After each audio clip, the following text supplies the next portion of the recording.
Black History Month claims to be a time where we celebrate and reflect on Black history. But just like Pride Month, Hispanic Heritage Month, basically every other politically correct holiday and month, it's really just an excuse for the people to signal that they definitely care about the brown people. They care about us so much that a lot of the legislation and policies put into place by these same people just so happen to fuck over black people first and foremost. A normal person would say, isn't it kind of racist to assume that all black people are inherently violent and need laws changed to stay out of prison? Isn't it racist to assume black people can't meet the same standards as everyone else? My favorite downstream effect of anti-racism, quote unquote, is when they let a dude off the hook for murder by reason of insanity. Reason of insanity should mean you get put in a padded room, not let to camp out on the MBTA at 2 in the morning. Anyways, when this legally insane person kills someone, it's all like, come on man, you said you wouldn't do that again. And the dude watching a woman burn to death on a subway is like, well, you got me. In 2026, we got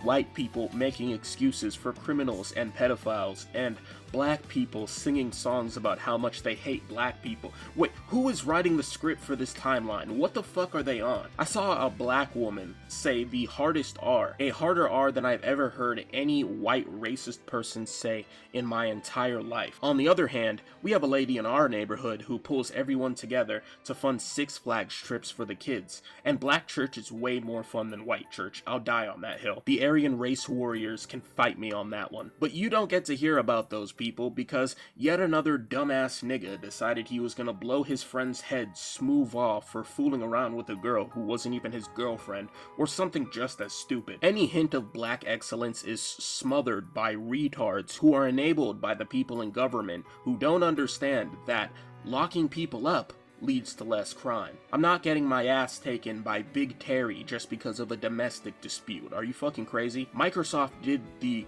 usual, we also love the black people thing with Halo and Minecraft, and you can guess how it went. You can really tell the Halo developers think their game has a player base. Look at these A-Train Goes to Africa ass skins, man. This is how you know these companies don't actually care. We could have had a suit that came with like a Panther helmet. I don't care who you are, you have to admit that a Panther themed helmet would go pretty hard. They really splashed these with the Dr. Umar paint job and called it a day. Not a single post about the actual goated black man of the Halo franchise, because 343 hates the Bungie games for actually being good and setting the precedent that all of their games, bar Infinite, failed to meet, in my opinion. Aw, look who locked the comment. They probably did because they didn't want to hear shit from the chuds.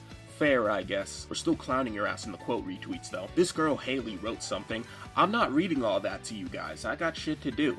But TLDR, DEI claims to get rid of harmful stereotypes, when in reality it just pushes the ones it deems quote-unquote positive, regardless of the impact they have on the groups in question, and adding 3.obj files to the game and then calling it a celebration is just virtue signaling. Anyways, her tweet's on the screen, pause if you want to read it. Microsoft isn't done though, specifically with Minecraft.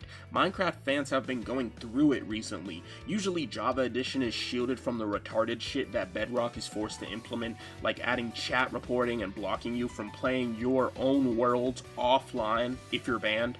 But now that sludge is starting to breach containment. Make no mistake, the Microsoft higher-ups have to hate Java Edition.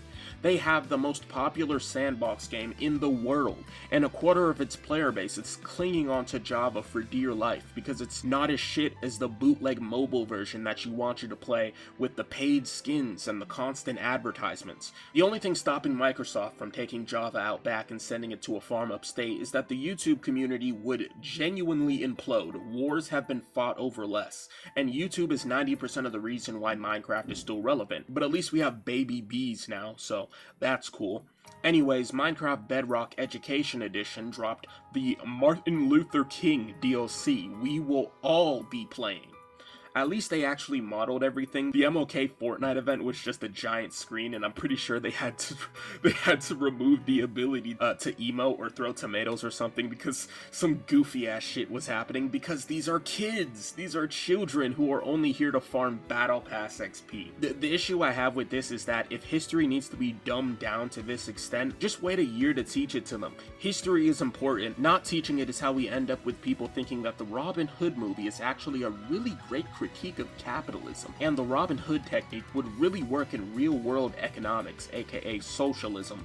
or people thinking that the Greeks were gay when that was actually the Turks. This post is sponsored by Real Greek Patriots. I guess this is a better way to teach them than watching a 4-hour-long documentary over 3 days of class. Excuse me for being skeptical when an ideologically concerned company is trying to teach my people their history.